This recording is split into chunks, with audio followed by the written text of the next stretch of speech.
All right, let's see if Nikon released some new gear today. Wait, a new 600mm f4 for the Z mount? Sounds like an interesting lens. It's definitely a very long lens. Wait, is that a perfect MTF chart? That's ridiculous. Wait, does that mean we've reached peak camera? Well, I guess that's what we gotta talk about in this video.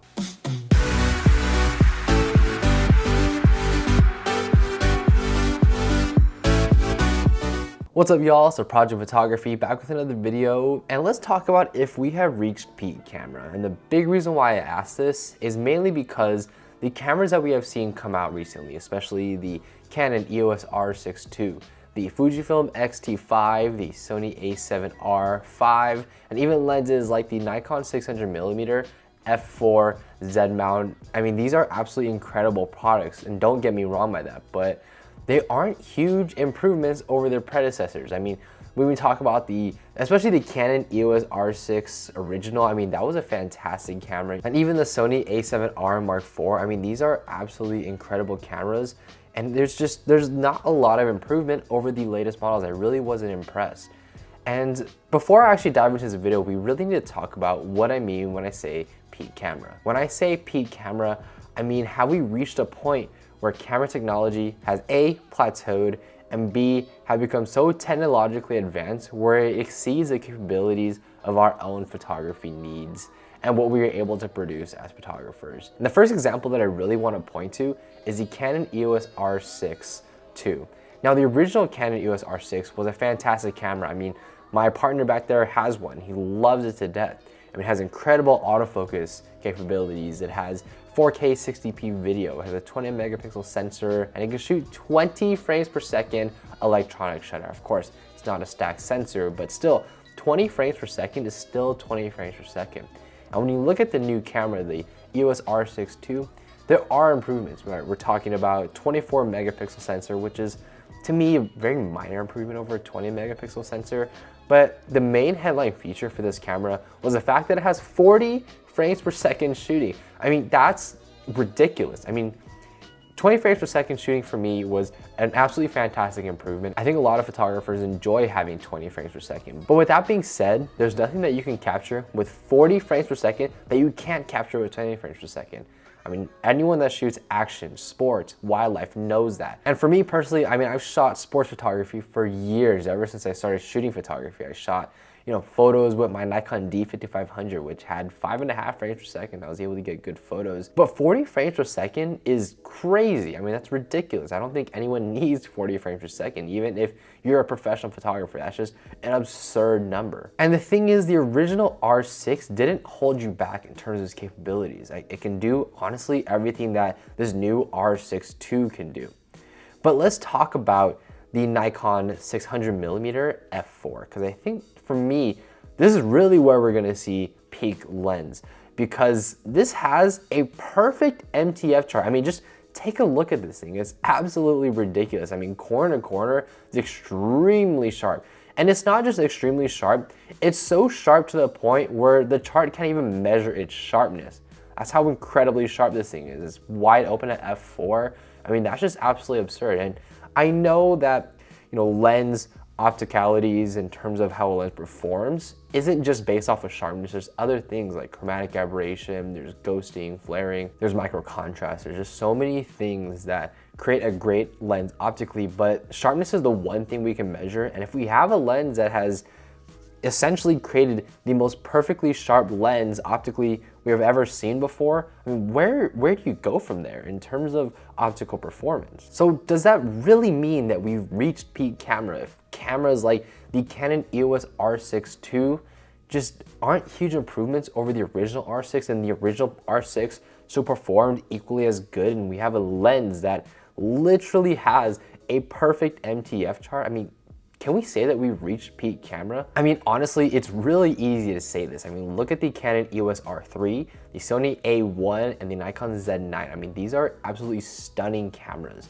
that specs-wise are pretty much on par with one another. I mean, you can choose any camera brand, choose any of these cameras, and come out with incredible photos. I mean, there's very little differentiation between these three cameras. And this is a huge deviation from where the camera industry was, maybe even around 5 years ago, where flagship cameras determined which camera company a lot of pros would go with. I mean, you would look at the Canon 1DX Mark IIs and the Nikon D4s and D5s of the world. Those were huge differentiators when it came to pros selecting the camera bodies and systems that they were going to be using.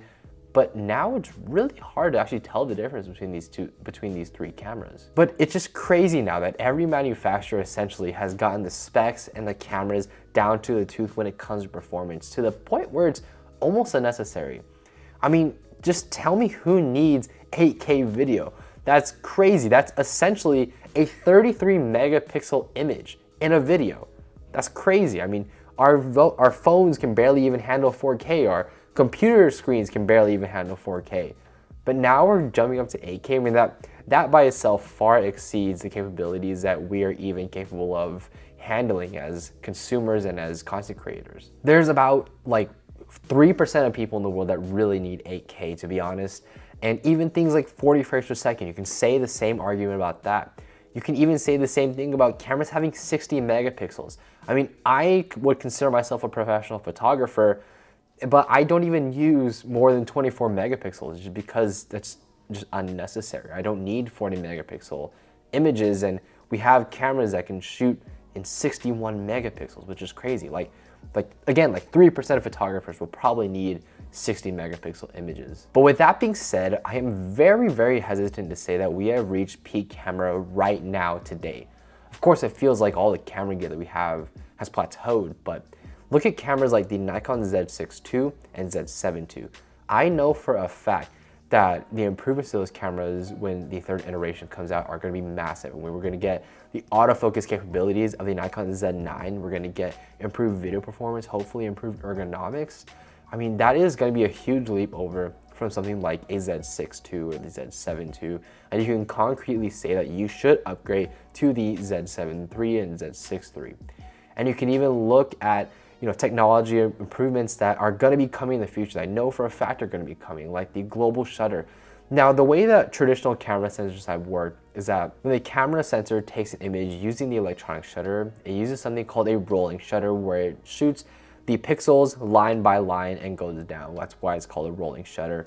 A big problem with this, though, is that when you're shooting fast action and you're panning a lot, you're going to get into an issue where you're going to have these weird diagonals when you're shooting because the sensor just can't read out fast enough. Whereas the global shutter actually completely eliminates this issue. It shoots the entire photo in one go. All the pixels go at once and fires at once rather than going line by line.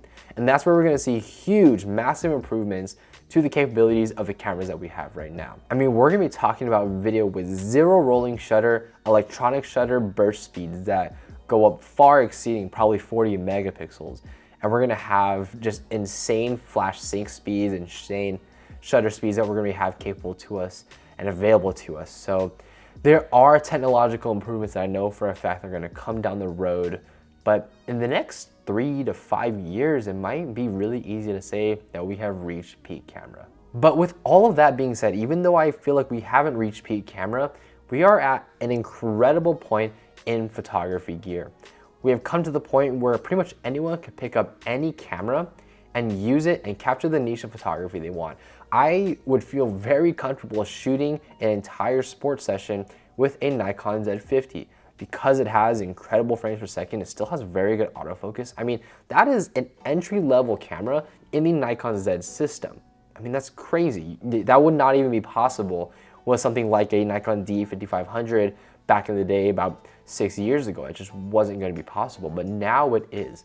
And that's something that I really love. I mean, the point of camera gear and the point of camera technology is to get to the point where these cameras are so capable that it allows you to do your photography and get out of the way and just creates amazing images for you without having to worry about the limitations that your cameras have. And I mean, back in the day, like, we had cameras and lenses especially where you would have to pick and choose your battles.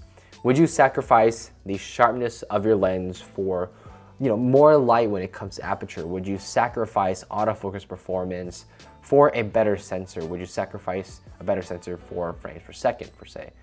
These are all trade-offs that we had to make. These are all limitations that cameras had that just simply are non-existent anymore.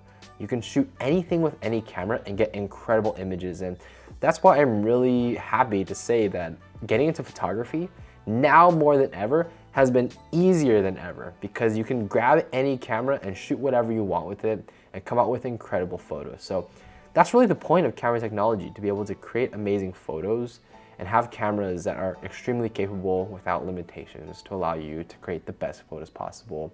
But anyways, guys, this is just my opinion, and let me know what you guys think and your opinions down in the comment section down below. This is definitely an open discussion. I'm not saying I'm 100% right. This is just what I think.